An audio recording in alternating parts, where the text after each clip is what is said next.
Right, hello there.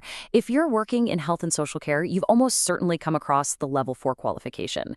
It's a really critical step for so many professionals, but honestly, there's often a bit of fog around what it actually is. So in this explainer, we're going to pull back the curtain and demystify it, what it is, who it's for, and crucially, where it can take your career. Okay, here's our plan of attack. We're going to kick off with that big, looming question about universities before we properly define the qualification itself.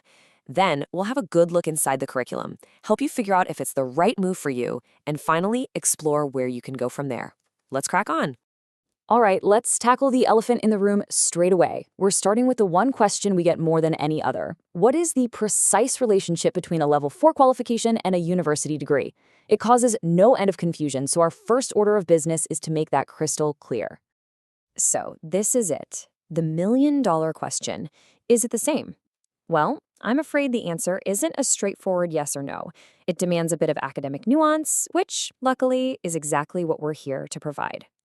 Now, this slide really gets to the heart of it. It's all about this crucial difference. So on the left, we have equivalent level. Academically speaking, is it the same level of thinking? Yes, absolutely. The depth of analysis and critical thought you need is benchmarked against the first year of a bachelor's degree.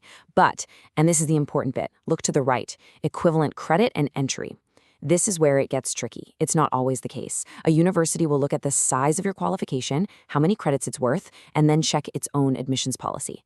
So think of it this way. Same academic difficulty, yes, but not an automatic passport into year 2 of a degree. Right, with that vital distinction made, let's move on and get a proper definition.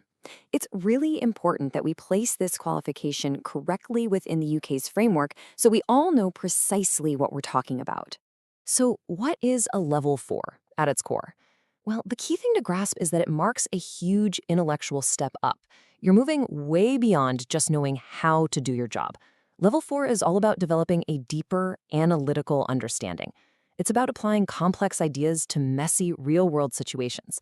This is where you really shift from describing what you do to justifying it with evidence. And this little diagram shows its position perfectly. Just think of Level 3 as the foundation, the bedrock of your knowledge. Level 5, that's where you step into formal leadership and management. Level 4, then, is the absolutely essential bridge that connects the two. It takes that foundational knowledge and equips you with the advanced, strategic thinking you need for more senior roles. So now that we've placed it in the hierarchy, let's pop the bonnet and have a look at the engine. What will you actually be learning? This is where the theory really starts to meet the day-to-day reality of the care sector. And you can see straight away, this curriculum is incredibly robust. You're not just learning about safeguarding, you're applying complex UK legislation to tricky scenarios. You're digging into the fine print of the Mental Capacity Act. You're mastering advanced care planning.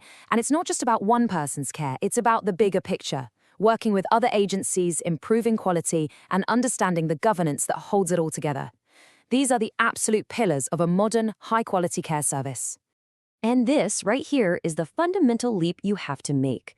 At Level 3, you might describe what you did in a situation and how you did it. That's fine. But at Level 4, you must explain why you did it, why that choice. You'll be expected to cite the relevant law, the best practice guidelines, and the specific policies that informed your decision. It's this shift from what and how to why that truly defines study at this level. Okay, so we've covered the curriculum. The next logical question is a bit more personal. Who is this qualification really for? Let's take a look at a few typical profiles and you can see if you recognize yourself in any of them. So first up, we have the experienced professional. This is someone who has a wealth of hands-on experience. They are absolutely fantastic at their job, but now they're stepping up into a senior or team leader role. They need to formalize all that practical wisdom with the theoretical knowledge of compliance, risk, and quality. This qualification gives them the language and the framework to lead effectively. Now, here's a different sort of person. Perhaps they've managed a team in retail or hospitality.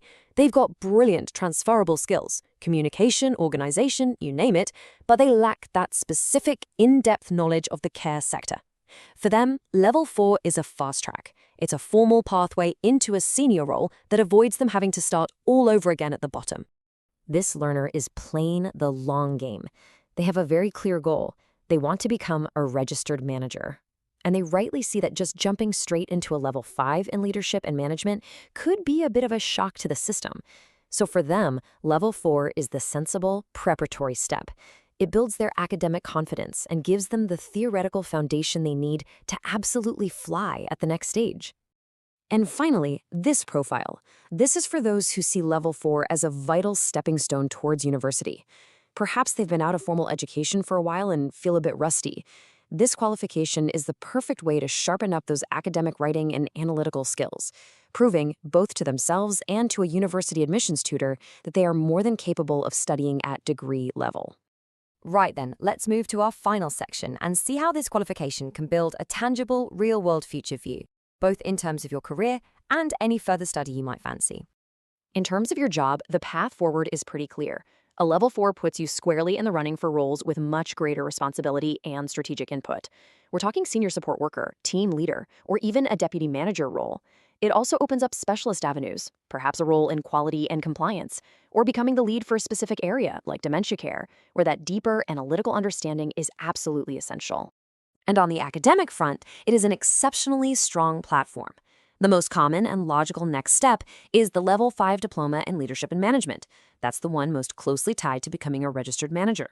And as we've already discussed, it also makes you far more prepared for degree-level study and can, depending on the university, give you a direct route into higher education. So there we have it. We've unpacked the qualification, we've explored what you'll learn, and we've mapped out where it can take you. I'll leave you with this final thought. Now that you understand the framework, the challenge, and the opportunity it represents, the only question left to answer is yours. Is Level 4 your next chapter?